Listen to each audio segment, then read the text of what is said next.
Hello guys, welcome to my YouTube channel guys, and subscribe Benny. So guys, there was a question ebayibuze Musa Mseleku bambuza ukuthi kanti baba uthwele na.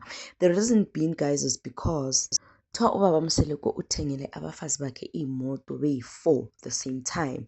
So people were like wondering ukuthi how the same time kanjani, with what money? Like yabona bazibuza nje ukuthi okay, imagine ukuthi imoto like it's so expensive and then umuntu lo uthengela abafazi bakhe cars at the same time, which avail at the end of the day.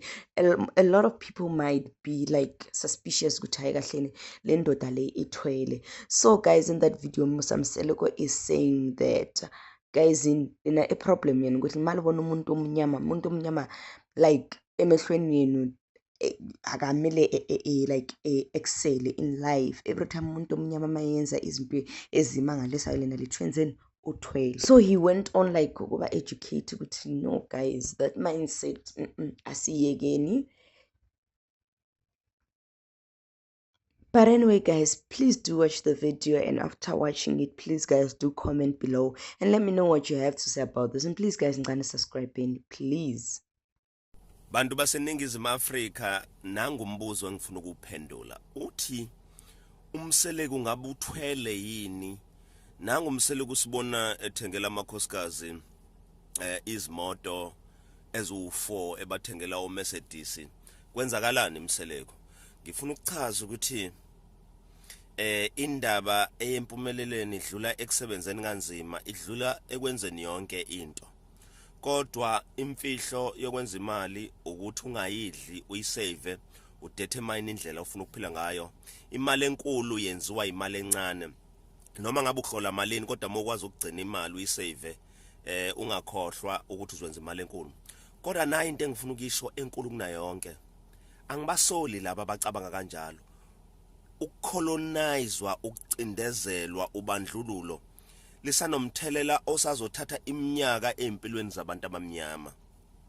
Ngiyabazwela ngoba manje umuntu omnyama wazi ukuthi umuntu omnyama kufuzile abe nemali, umuntu ofanele abe nemali umlungu kuphela. Yingcindezi. Uyabona umuntu methi uMseleku uthwele, uvela ubona ukuthi inkosi yami, ubandlululo usaphila kulona, umoya wokucindezelwa, umoya okuhlupheka kanzima, ongakwazi ukuthi ungaphuma kanjani, ungazikhipha kanjani kuleso simo. Manje angimsoli lo muntu osho njalo, ngiyamzwela ngithi ngiyafisa ukuthi is either yena or mangeyena igeneration yakhe nakuyona igeneration uzwakale lo Musa. Lisho njalo iculo lithi nakuthina uzwakele uMusa wakhe. So kusho ukuthi ubandlululo inkulu idamage eliyenzile kuthina sabantu abamnyama. Asikwazi ukubona ukuthi umuntu angakwazi ukusebenza naye asebenze kanzima aphumelele. Into esicabanga ngenxa yobandlululo, angikusoli wena osho njalo ukuthi uMseleku uthwele.